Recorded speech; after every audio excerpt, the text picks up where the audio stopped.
Right, I can barely talk. I was out on the weekend. I've also got a cold, so I'm UFC 295 is this weekend. We are days away. I'm super excited for this. It was meant to be Shaun Jones versus Stipe Miocic. We know that Shaun Jones had an injury. He's tore his pec muscle, which is a pretty serious injury. You're talking maybe 12, 14 months out of the game. He's already at the end of his career. We're confronted with the reality that Shaun Jones might not fight again. We have to consider that. But the good and even better news is now we've got this fight instead.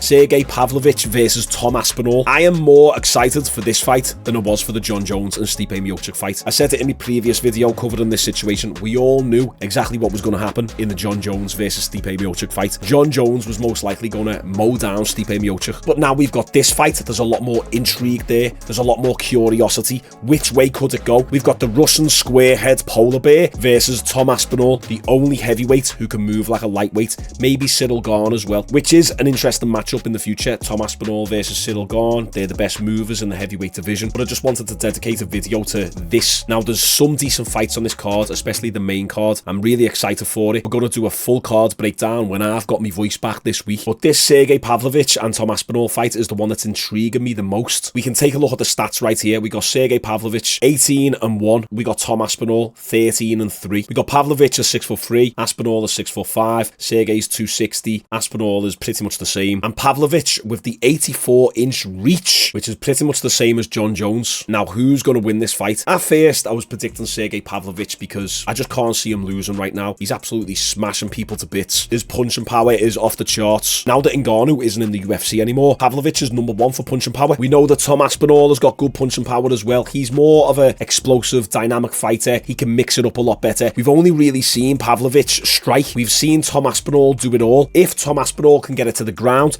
I think he's going to have a field day. We know that Pavlovich can punch. If he's got one shot of winning this fight, it's going to be from knocking out Tom Aspinall. He's not going to be able to take Tom down. He's not going to submit Tom. Of course, anything can happen, but what's the likelihood of that happening? Very, very slim. Now, my first prediction was Sergey Pavlovich to win by knockout or TKO. I could just imagine Pavlovich catching Tom Aspinall on the way in. So, because Tom's a very bouncy fighter and he's in and out, I was thinking as Tom does one of his blitzes, Sergey could potentially catch him. But after watching a little bit more footage on Pavlovich and a little bit more footage on Tom, especially the recent fights, I'm starting to lean more towards Tom Aspinall. And the reason being, we know that Tom's got a good ground game. We know he's got submissions. We know he's got wrestling. He's got good jiu-jitsu. And Pavlovich's last loss, now granted it is his only loss, was against Alistair Overeem, where Alistair done this to him. Alistair hits him with a nice right hand, gets him in the tight clinch, and then trips him over pretty easily, I might add. And then bit of ground and pound. What's Sergey Pavlovich doing? What every other heavyweight does. They lie on the back and they don't try and scramble to get up. It's the same as Derek Lewis on the weekend. You see with my voice then? It's the same as Derek Lewis on the weekend, just gone. He just lies there. He doesn't even try and scramble. And then when he does actually want to get back up, he gets back up, no problem. But I believe this is what's going to happen. Tom Aspinall is going to get Sergey Pavlovich down, and he's going to have a lot more success on the ground than Overeem did. Overeem isn't really a grappler. Granted, he's one of the most decorated MMA fighters in the world. He's had something like, 60 or 70 fights. But Overeem isn't known for being a grappler. He's a striker. He's a kickboxer.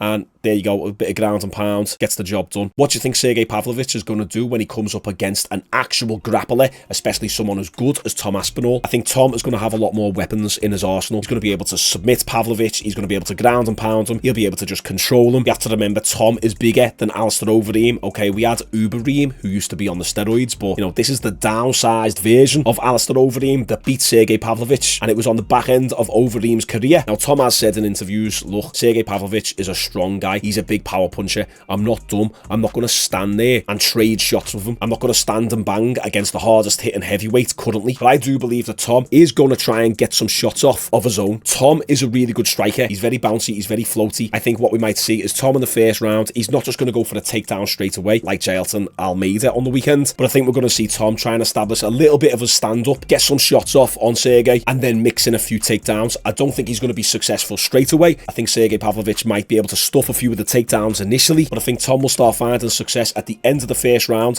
and going into the second round. And I've really been up in the air with my prediction of this fight. At first I was going to say Sergey Pavlovich by KO or TKO because he was going to catch Tom on the way in. Then I think Tom Aspinall by submission. But to be even more specific, I think what might happen is Tom establish his stand-up game initially, mixing a few takedowns to the point where Sergey Pavlovich is then guessing and waiting for the takedown, and then Tom's going to fake a takedown and potentially catch Sergey Pavlovich and maybe even drop him, and then he's either going to get a ground and pound finish from there, or then he'll get the submission. And the reason why I believe that Tom might be able to clip Pavlovich is because in Pavlovich's last fight against Curtis Blades, he got caught quite a few times, and he did get stumbled a little bit, not rocked, just a little bit stunned by Curtis Blades. And Curtis Blades is not a striker, he's a grappler. Curtis Blades doesn't get finishes standing up, and he was still able to catch Sergey Pavlovich. And it was mainly going back and watching this fight that's changed my prediction and why I think Tom's going to be able to catch Sergey Pavlovich, drop him down to the ground, and then either ground and pound finish like Alistair Overeem did, or get a submission in the second or third round. Take a look at some of the shots that Sergey Pavlovich took against Curtis Blades. I'm going to slow it down for you. Blades catches Pavlovich coming in. If Blades can do this, Tom Aspinall can also do this. Here we go. Pavlovich goes for the overhand right. Blades covers up nicely. Then Blades counters with an amazing right hand. Now, Pavlovich has got a chin. You know, he followed up with a counter back, but it didn't really do much. And you see there, Pavlovich just lost a little bit of his centre of gravity, stumbled back a little bit. Blades actually blocked all those punches. Pavlovich got hit with a hard overhand right there, and it stumbled him a bit. And the question is, who's got more power, Curtis Blades or Tom Aspinall? Tom Aspinall's got a lot more power. You're seeing how big he's looking recently. He's 6'5", and he's no longer skinny fat. He's absolutely jacked. His back and his traps are looking massive. And then Blades catches Sergey with the exact same shot again, right here. Check this out. So Pavlovich comes in. Blades is going to counter him with a overhand right, I think it is, or a straight punch. So he covers up, and then boom, right down the pipe. And then you see Sergey Pavlovich stumble a little bit, like, oh, damn, didn't expect that. And then we have another shot here. It's only a glancing blow, but you can see Sergey's open for this right here now. Let me just slow it down a little bit more for you. It glances Sergey's nose ever so slightly, but once again, it looks like he stumbles. Watch this. So right there, and granted it was the exact same time that Sergey was punching as well, so that might have knocked him off balance, but you see his back leg almost give way. See right there, gets out of balance. We never see Tom Aspinall out of position or off balance. I remember picking up on this when I was watching the fight, but watching back now makes me realise that Sergey's open for some good shots by Tom Aspinall.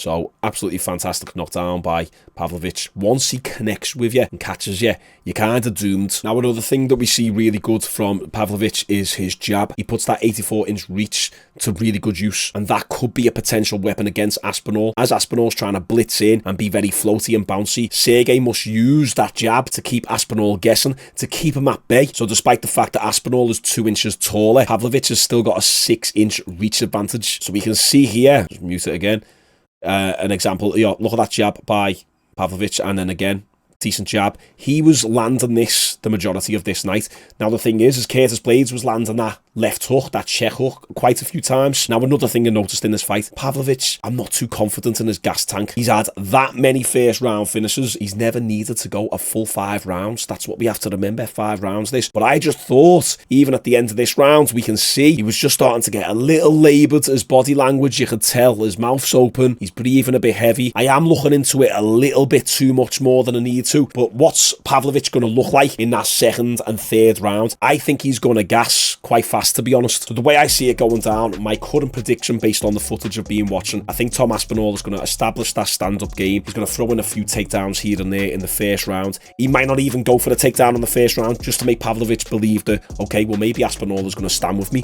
Maybe he's going to try and go for a knockout on me. And then in that second round, that's where Tom Aspinall is going to establish a strong ground game. He's going to be more successful with the takedowns. And in fact, my prediction isn't that Tom Aspinall gets a regular takedown. I think he's going to get a submission on the back end of knocking Pavlovich down. I hope this is making sense, because I am absolutely struggling to talk here. I'm struggling with my throat. I haven't had much sleep, so I need to get my recovery in this week because we're live streaming. I'm going to watch this live, stream it on the channel, get everyone in the chat. I'm looking forward to it, super excited. So make sure you got the notifications turned on for that. Like this video, boys. Appreciate all the support on the channel, and we're going to do a breakdown for the whole card on this channel this week once I'm a bit more alive. Okay, see you all tomorrow.